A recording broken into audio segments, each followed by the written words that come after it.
Jadi kita hari ini mau ngobrol tentang keselamatan radiasi dan saya. Jadi saya tadi sempat bilang sebenarnya radiasi itu bisa kita jadikan teman atau bisa kita jadikan pisau juga gitu ya, bisa menusuk orang juga sebenarnya. Tapi kan pada konteks ini ya kita ingin bersahabat dengan radiasi, jadinya kita pengen radiasi itu untuk membantu kita dalam memeriksa, dalam mengobati gitu ya. Mungkin bapak-bapak di sini lagi nunggu WBS nih ya, bapak ibu-ibu ya, mau body scan.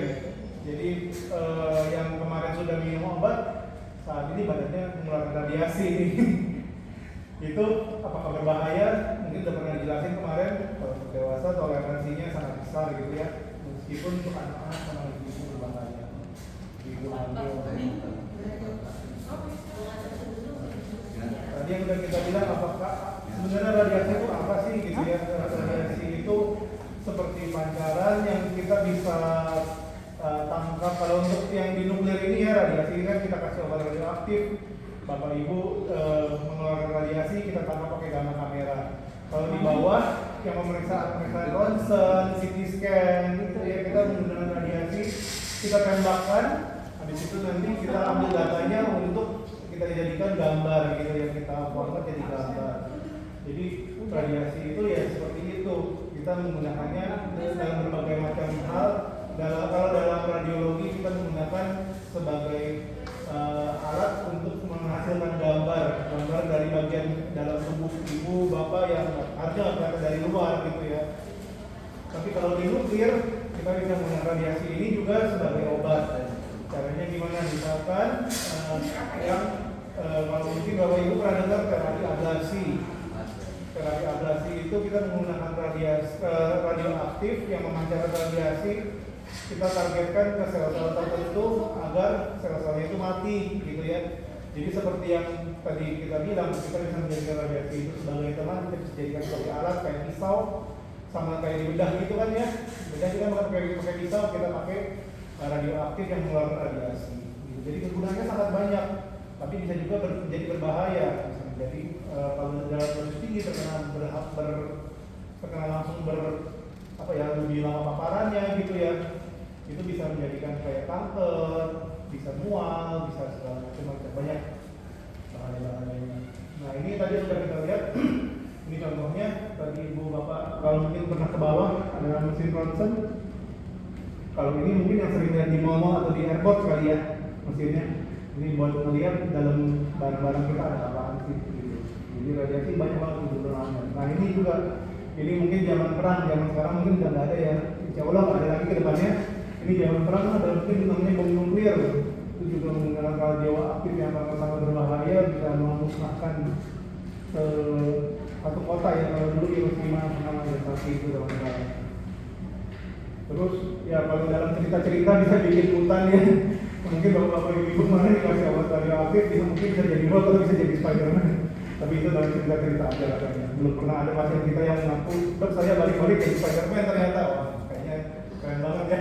Belum ada tapi sayangnya. Kemudian di sekitar kita ini ada radiasi banyak. Jadi kalau misalkan dibilang radiasi yang mengeluarkan radiasi banyak tuh, dari suket, kemudian dari TV aja mengeluarkan radiasi. Kita lihat laptop itu ada radiasinya. Yang mungkin sering populer beredar di WhatsApp ini HP yang mengeluarkan radiasi, microwave, semuanya mengeluarkan radiasi. Tapi radiasi mana yang berbahaya? Yang tentunya yang mana tuh ya, yang merah. Yang biru ini adalah contoh non-ionizing. Jadi radiasi itu ada yang non-ionizing, ada yang ionizing. Untuk panjang lebarnya bisa kuliah lagi setahun. Tapi simpelnya yang di sini yang di bawah ibu lihat di bawahnya ini contoh-contoh yang non-ionizing. Jadi memang sebenarnya alat-alat tersebut mengeluarkan radiasi tapi tidak berbahaya. Yang berbahaya bagaimana yang ionizing? Karena itu mempengaruhi sel-sel tubuh kita. Jadi ada yang macam-macamnya itu, ada ultraviolet, kemudian ada X-ray, kemudian ada juga yang dari radioaktif seperti yang bapak ibu kemarin kalau mungkin WBS itu minum obat radioaktif ya itu. Memang berbahaya tapi tetap bisa kita gunakan secara bijak untuk menjadi alat untuk pemeriksaan maupun obat-obatan.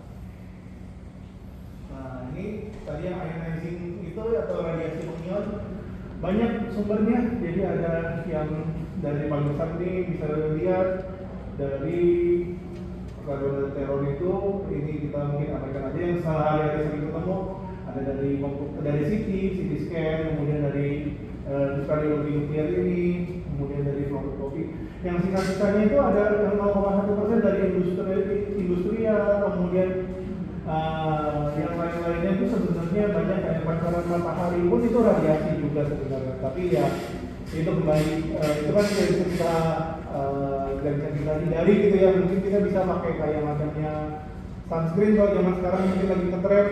Jadi pakai yang apa namanya kayak krim gitu, krim muka yang buat menghalangi sinar matahari. Ya itu sebenarnya yang mau dihalangi itu kan si ultravioletnya itu ya.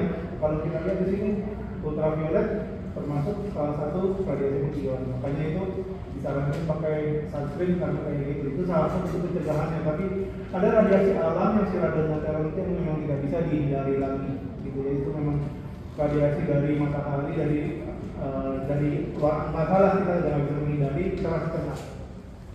Jadi ternyata besar juga ya dibandingkan dengan CT scan dan lain-lain. Karena apa sebenarnya karena ya radiasi dari alam itu kita tidak bisa menghindari. Kita lagi tidur pun kita kena, kita lagi jalan di mana kita kena, kita dalam ruangan pun kita kena. Tapi jarang kan ya yang terkena kanker kulit paling berapa persen dan juga nggak sampai 100% seluruh orang kena gitu kan.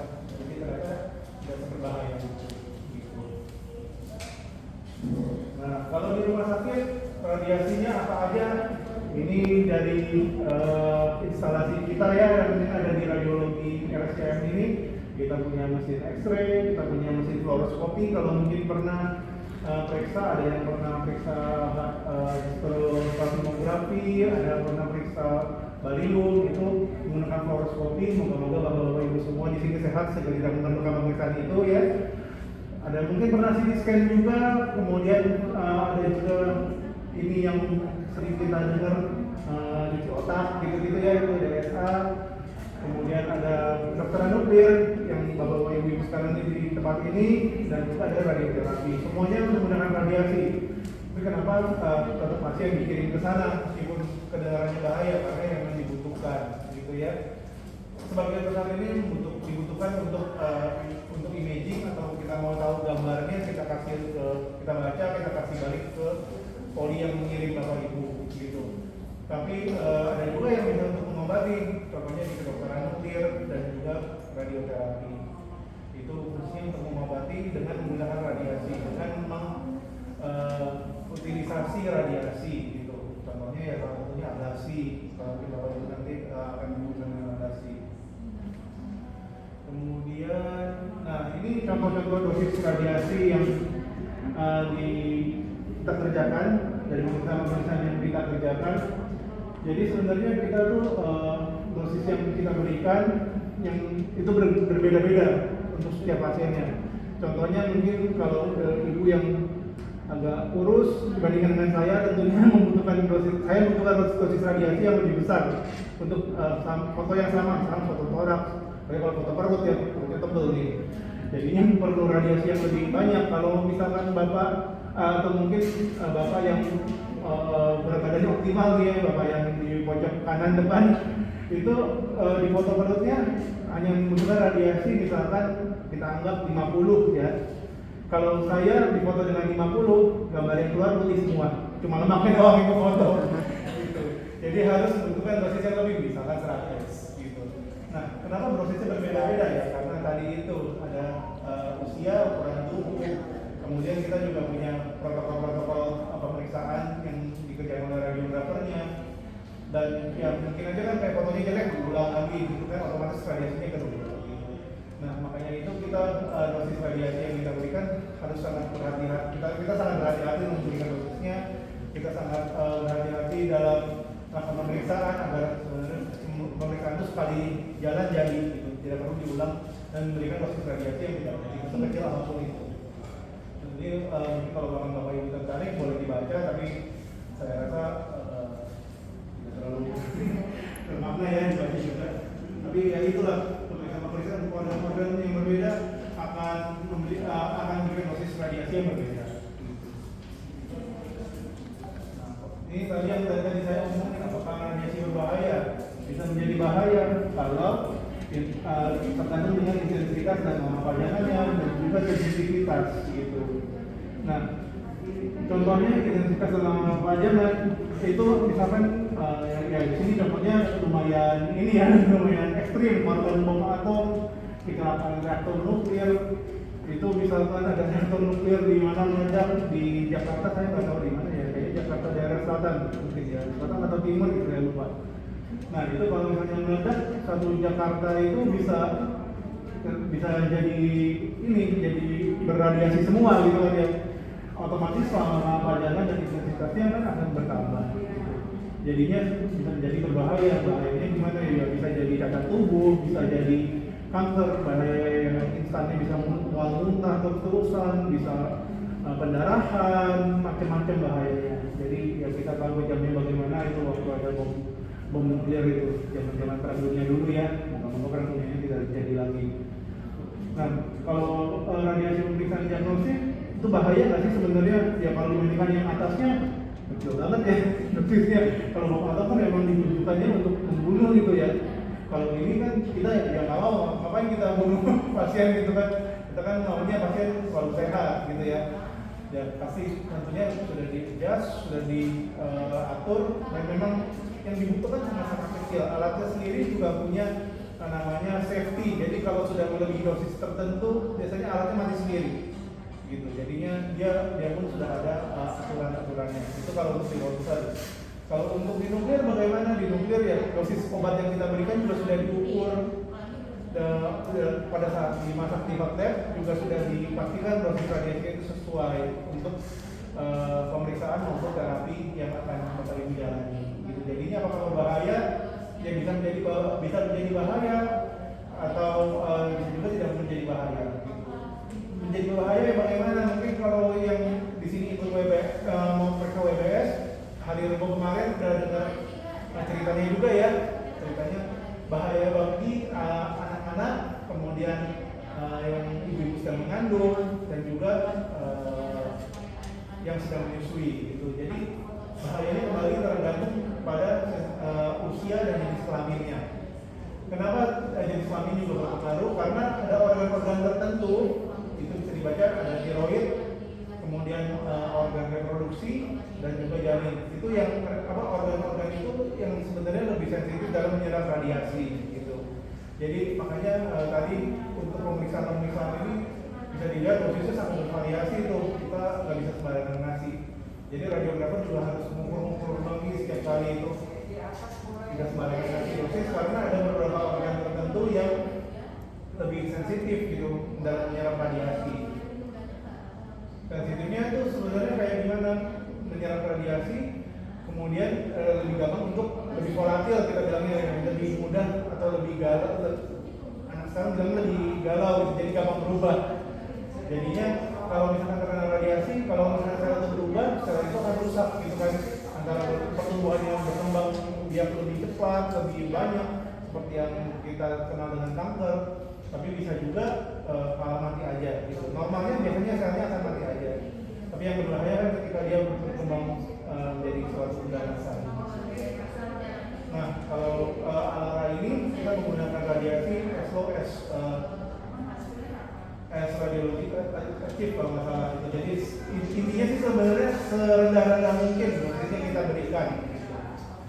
Jadinya kalau misalkan kita bisa menghasilkan satu gambar dengan dosis yang 50 tadi, ngapain kita kasih 100? Intinya sih sebenarnya seperti itu. Nah, kalau ditanya apakah peran petugas medis di sini ada banyak, ada dokter, ada radiografer, kemudian ada juga perawat-perawatnya. Nah ini ya tentunya untuk memastikan apakah semua pemeriksaan yang akan dikerjakan diperlukan dan menggunakan modalitas yang sesungguhnya benar, yang sesuai untuk pemeriksaannya tersebut. Misalkan kalau misalkan kita mau periksa tulang, kita menggunakan bone scan gitu ya, misalkan kita memastikan ini benar, meskipun dikirimnya untuk bone scan, kita memastikan apakah benar. Makanya kita perlu tanya-tanya dulu, tanya-tanya wawancara di sana. Kalau bapak-bapak ibu di sini mungkin pemeriksaannya WBS ya kemarin ya, itu kita juga tanya-tanya panjang lebar karena kita mau memastikan benar apakah yang dibutuhkan bapak ibu itu pemeriksaannya WBS. Meskipun kadang-kadang dari poli mengirim, tapi kayaknya nggak perlu ya diperiksa ini, ngapain kan kena radiasi.